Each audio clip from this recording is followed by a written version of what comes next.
Hari ni saya nak share macam mana cara nak buat roti john dekat rumah. Kita buat cara jimat.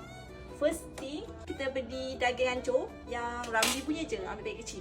Lepas tu dengan bawang Holland. Dah siap masak ke? Yang ni saya dah siap. Saya lupa dah tunjuk, dah record video. Daging hancur, bawang Holland. Lepas tu letak serbuk kari sikit. Letak black pepper. Lepas tu letak garam sikit. Tu sahaja. Korang masak dia sampai dia kering. Tak payah guna minyak sebab dekat daging tu dah ada minyak. Kalau guna ayam, letak minyak sikit. Lepas tu bawang putih, jangan lupa. Bawang putih tu tumbuk lemak, campur je. Lepas tu masak sampai dia kering. So dia jadi macam ni. Okay, jom kita tunjuk cara-cara nak buat roti john. Ni saya guna roti ni je, boleh kan? Telur sebiji, lepas tu sos cili mayo dengan cheese. Disebabkan kuali kita small, tak muat guys. So kita belah dua je lah. Jangan potong habis, separuh sahaja. Tambah telur sebiji, pecahkan. Make sure telur basuh ya. Lepas tu masukkan daging ni.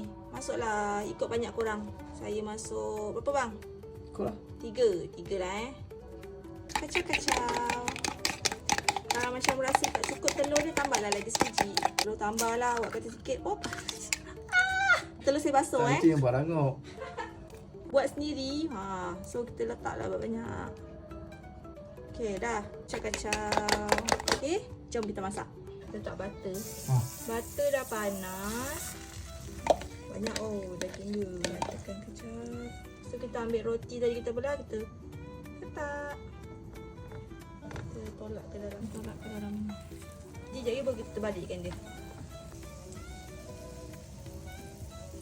Kita balikkan dia. Bismillahirrahmanirrahim.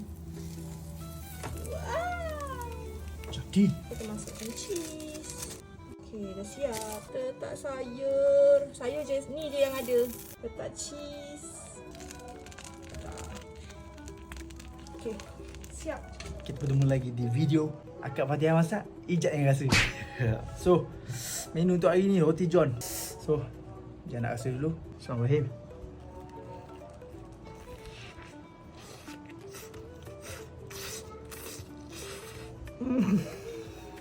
Sedap weh. Dia rasa.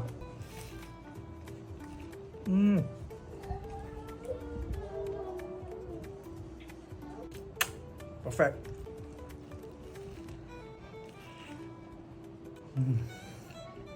Selamat lah. Kau boleh try sendiri. Korang ikut je macam apa yang Kak Fatihah buat tadi. Lepas ni korang nak Kak Fatihah buat apa lagi, komen kat bawah. Jangan nak layan sampai habis dulu.